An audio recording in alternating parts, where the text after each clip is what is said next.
Sudah hari Senin, saudara, saatnya Kompas Bisnis menyajikan informasi seputar market untuk Anda. Dan judul besarnya adalah di belakang saya ini. Usai 2 bulan diguyur 200 triliun rupiah, saham Bank BUMN ini masih loyo. 2 bulan sudah sejak Kementerian Keuangan mengucurkan dana pemerintah sebesar 200 triliun rupiah ke Bank Nasional. Performa emiten Himbara masih terpantau loyo. Penempatan dana ini diatur dalam keputusan Menteri Keuangan nomor 276 tahun 2025. Menteri Keuangan Purbaya Yudisadewa bilang kebijakan ini dilakukan untuk meningkatkan likuiditas perbankan agar kredit dapat tumbuh dan mendorong pertumbuhan ekonomi. Purbaya juga menjelaskan dengan penempatan dana pemerintah di perbankan, pemerintah ingin agar perbankan bisa memanfaatkan uang negara yang nganggur untuk menggerakkan aktivitas perekonomian melalui penyaluran kredit. Lalu saudara, dengan semua target penyaluran dana dari pemerintah ini harusnya menjadi katalis positif bagi performa emiten Bank BUMN. Namun kenyataannya seperti apa? Kita lihat data berikut ini. Nah, ini dia, ini ada porsi dana ke Bank BUMN. Sebelum kita beranjak ke performa emiten Himbara, kita bahas dulu porsi dana di perbankan. Dana pemerintah sebesar 200 triliun rupiah ini disalurkan ke 5 bank milik pemerintah, yaitu Bank Mandiri, BRI, BNI, BTN, dan juga BSI. Adapun porsinya karena Bank Mandiri dan juga BRI ini dan juga termasuk BNI, termasuk kategori bank berdasarkan modal inti atau KBMI 4. Ketiganya mendapatkan kucuran dana masing-masing sebesar 55 triliun rupiah. Kemudian ada juga BTN, di mana di sini BTN masuk KBMI 3, maka mendapatkan porsi lebih sedikit, yakni sebesar 25 triliun rupiah. Demikian juga dengan BSI yang mendapatkan kucuran dana paling sedikit, yaitu 10 triliun rupiah. Lalu saudara, pertanyaannya, apakah dana yang dikucurkan ke masing-masing bank oleh pemerintah sudah diserap dengan baik? Kita ulas di data berikutnya untuk Anda.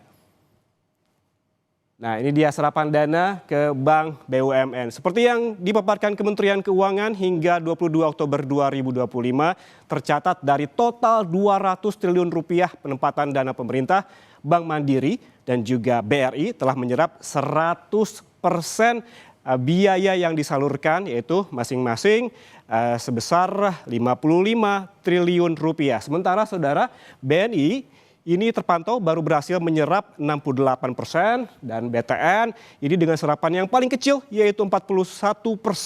Dan terakhir ada BSI di 99% serapan. Sehingga apabila ditotalkan jumlah realisasi penyaluran dana tersebut mencapai 84% atau 167,6 triliun rupiah. Lalu saudara, seperti pertanyaan di awal, apakah penyaluran dana 200 triliun dari pemerintah betul-betul menjadi katalis positif bagi emiten Himbara di pasar saham? Jawabannya ada di data berikutnya. Nah, ini dia.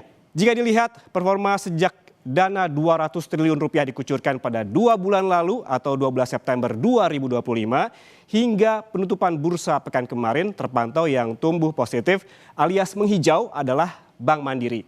Harga sahamnya naik sebesar 5,08%, sementara sisanya masih loyo. Seperti yang kita lihat, BMRI positif di 5,08%, sementara itu BBRI minus 4,7%, BBNI minus 0,44%, BTN minus 12,7%. Ini penurunan yang paling besar di antara semua bank BUMN, dan juga terakhir ada BRIS di minus 6,69%.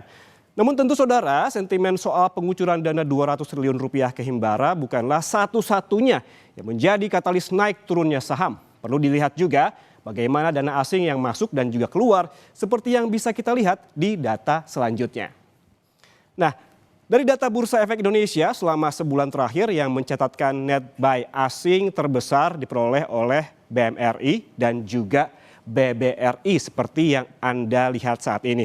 Meski demikian, net sell asing atau yang keluar justru lebih besar. Secara rinci, angkanya berikut ini. BMRI ada 9,5 triliun rupiah yang masuk, sementara yang keluar ada 10 triliun. Dan BBRI ini yang masuk juga 9, triliun rupiah, sementara yang keluar lebih besar lagi yaitu 11,5 triliun rupiah. Dibandingkan dengan BMRI dan juga BBRI dan tadi Mandiri dan juga BRI, BNI termasuk yang lumayan karena net buy lebih besar dibandingkan yang keluar dengan selisih dana yang masuk sebesar 95,8 miliar rupiah. Sementara BBTN dan BRIS selama sebulan terakhir juga lebih banyak dana asing yang masuk dibandingkan yang keluar. Perlu diperhatikan juga saudara, selalu ada pergerakan investor yang mempengaruhi harga saham perbankan setelah keluar laporan keuangan. Bagaimana laba bersih 5 bank BUMN hingga bulan September 2025? Berikut kita lihat datanya lebih lengkap. Nah, ini labanya. Hingga September 2025, Bank Mandiri mencatatkan laba bersih sebesar 37,7 triliun rupiah, turun 10,25% secara tahunan di periode yang sama tahun 2024, sebesar 42,01 triliun rupiah. Hingga kuartal 3 2025, BRI juga mengalami penurunan laba sebesar 9,01% secara tahunan. BRI mencetak laba 41,23 triliun rupiah tahun lalu di periode yang sama sebesar 45,36 triliun rupiah. Laba bersih BNI juga turun saudara, ini sebesar 7,32% pada September tahun ini dengan besaran 15,12 triliun rupiah. Sementara September lalu mencatatkan laba sebesar 16,42 triliun rupiah. Berbeda dengan 3 bank sebelumnya, ini BTN dan BSI justru mencatatkan pertumbuhan laba secara tahunan pada September tahun ini yang masing-masing tumbuh ini sebesar 10,6% dan juga 9,04%. Dan saudara, apalagi sentimen yang membuat emiten Himbara di pasar saham Indonesia masih loyo? Apa penyebabnya? Dan apakah ini saatnya borong atau tahan dulu? Susah jeda, Kompas Bisnis akan kembali untuk Anda. Saudara, soal saham Bank BUMN yang masih loyo, kita bahas dengan Praska Putrianto, CEO Advisor Provina Visindo untuk membahas kinerja saham Bank BUMN lebih lengkap lagi. Mas Praska, selamat pagi. Ya, selamat pagi. Ya. Mas Praska, ini mengapa ya kebanyakan saham perbankan ini masih loyo padahal terpantau IHSG sudah menyentuh all time high pada pekan lalu? Ya, baik. Jadi kalau kita lihat kinerja saham perbankan itu relatif bisa dikatakan masih wait and see ya secara pergerakan. Karena kalau kita lihat kan sini kan rilis data kinerjanya per kuartal 3 ini mayoritas mengalami perlambatan. Contoh misalnya Bank Mandiri, Bank BRI, dan juga Bank BNI ya, itu sama-sama mencatatkan perlambatan pertumbuhan penjualan dan namun mengalami penurunan pencatatan laba ya. Jadi laba operasional maupun laba bersih mengalami penurunan dibanding periode sama tahun lalu. Nah, meskipun demikian, harga saham dari bank-bank persero tersebut, bank BUMN setelah sentimen diguyur likuiditas ya dari Menteri Keuangan, itu saham-saham Bank Himbara mulai melonjak ya, di antara seperti BRI, Mandiri ya, dan juga BBNI itu dalam 1 bulan terakhir sudah mencatatkan kinerja bahkan di atas 5%. Bahkan kalau kita bicara BNI dan Bank Mandiri naik lebih dari 10%. Seperti itu. Nah, jadi saham perbankan yang masih loyo ini menurut saya secara kumulatif memang tampaknya belum terlalu terangkat ya. Nah, jadi membuat bisa dikatakan untuk kinerja ke depannya saham perbankan ini berpeluang untuk kembali naik karena secara valuasi dan juga secara prospek kinerja dengan sentimen rilis likuiditas tersebut sekitar 200 triliun yang serapannya sudah hampir 100% ya kalau kita bicara di Mandiri dan BRI, itu membuat prospek kinerjanya akan kembali meningkat di akhir tahun ini. Oke, selain Bank Mandiri, Bank Himbara lainnya juga ini terpantau selama 2 bulan terakhir ini minus begitu di pasar saham. Mungkin ini bisa ditayangkan grafisnya terkait dengan performa kinerja saham BUMN selama 2 bulan terakhir. Terpantau begitu Bank Mandiri selama 2 bulan ini positif ataupun bertumbuh begitu sebesar 5,% lebih begitu. Menurut Anda apakah uang ataupun dana pemerintah sebesar 200 triliun yang telah dikucurkan ke Bank BUMN ini menjadi katalis positif yang kuat untuk mengerek saham, atau sebaliknya karena memang hingga saat ini terpantau masih loyo. Kemudian apabila demikian, sebetulnya sentimen apa saja yang mempengaruhinya? Baik, jadi kalau saya melihat ya, memang katalis pertama yang membuat saham-saham Bank Himbara, contohnya misalnya BRI Mandiri ya, dan BNI itu melonjak tentu saja karena guyuran likuiditas tersebut dari sebesar 200 triliun. Hmm, Namun sedikit melambat karena rilis kinerjanya yang kurang memuaskan menurut saya. oke, Jadi masih mengalami perlambatan. Tapi yang menjadi katalis positif adalah kita melihat cara data makro dulu ya. Data pertumbuhan penyaluran kredit atau loan growth kita itu tampak mulai membaik. Dari Juli yang mentok di sekitar 7%, sekarang di September sudah mulai 7,7. Dan kalau tidak salah berbarengan dengan persetujuan pencairan untuk likuiditas tersebut di bulan September. Jadi harapannya di bulan Oktober sampai Desember nanti di akhir tahun ini harusnya dengan adanya kucuran likuiditas tersebut yang difokuskan pada bank-bank himbara ya, yang diharapkan menjadi motor penggerak hmm, pertumbuhan kredit, itu bisa meningkatkan performa emitennya yang mana sampai rilis per Q3 masih kurang bagus. Jadi otomatis nanti dampaknya ke depan adalah ke arah oke. kinerja harga saham yang harusnya bisa mengalami window dressing di nanti bulan Desember seperti itu. Oke. Oke, seperti yang tadi Mas Praska sebutkan ataupun bahas terkait dengan laporan keuangan yang sudah dirilis di kuartal ketiga terkait dengan laba Bank BUMN hingga September, ini juga turun secara tahunan kecuali BTN dan juga BSI. Apakah ini menurut Anda menjadi katalis utama terkait dengan kinerja saham Bank BUMN di pasar saham? Ya, jadi kalau saya lihat sebenarnya positif positifnya catatan laba dari BTN dan BRIS ini memang menjadi harapan jangka pendek ya, karena kalau kita bicara bank-bank seperti BTN dan juga BRIS ini kan masih relatif secara kinerja itu masih sideways ya kalau saya bilang Hmm, ya, dari dalam jangka pendek menengah seperti itu, sehingga dengan positifnya catatan di kuartal 2 dan 3 ini bisa mendorong kenaikan harga saham dari BTN dan juga BRIS itu sendiri, yang mana kalau BRIS ini bahkan secara year to date pun masih negatif ya. hmm. Tapi kalau BBTN sepanjang year to date itu sudah positif, bahkan yang dari 5 bank himbara termasuk BRIS ya, itu cuma BBTN dan BBNI yang secara year to date sudah positif, sementara BBRI, Bank Mandiri dan BRIS masih negatif seperti itu. Oke, melihat trennya secara year to date dan juga banyaknya katalis termasuk katalis positif dan juga negatif,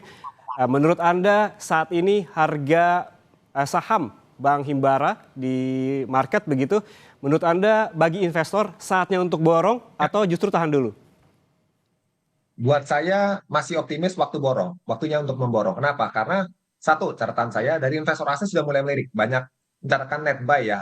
Sebagai contoh, kalau dari catatan saya ini kita bicara Bank BRI pun sudah dalam sekitar 1 minggu terakhir tuh sudah tercatat surplus net buy asing ya. Demikian juga untuk kita bicara Bank Mandiri sudah net buy asing sekitar 1 minggu terakhir 318 miliar ya di pasar Hmm, reguler. Artinya sudah mulai ada nih fund flow asing, termasuk juga tentu ke bank-bank lainnya, nggak cuma pada Bank Himbara ya, misalnya BBCA dan bank-bank swasta yang cukup besar lainnya. hmm. Artinya outlook positif buat sektor perbankan sudah meningkat. Tapi dengan adanya peningkatan tadi kucuran likuiditas difokuskan pada Bank Himbara, tentu saja ini menjadi menurut saya cukup seksi ya ke prospek ke depannya di tengah valuasi yang masih menarik. Contoh misalnya BNI, BRI, ya kan, dan Bank Mandiri ini masih masih atraktif, masih single digit PE ratio Mhm. dan juga prospek kinerja yang bagus, sehingga waktunya buat saya tuh untuk bisa mengakumulasi serta dividen yield dan juga masih atraktif, kira-kira seperti itu. Oke, kalau kita melihat, bisa dijelaskan lebih detail Mas Praska terkait dengan key statistik dan juga fundamental dari masing-masing bank BUMN? Ya, baik. Jadi kalau kita mulai dulu dari bank ini ya, BNI ya. Dari Bank BNI sendiri memang secara performance-nya tadi ya itu kan masih mencatatkan perlambatan per Q3. Namun hal ini menurut saya sudah terefleksi dari koreksi harga saham Bank Persero kemarin ya, yang sampai cukup dalam ya, rata-rata di atas lebih dari 20% kalau saya hitung dari titik tertinggi ya seperti itu. Namun dengan adanya suntikan likuiditas tersebut ya, dari bulan Oktober pertengahan itu mampu bangkit lagi nih hampir semua bank himbara ya, termasuk BBNI juga, naik lebih dari 10%.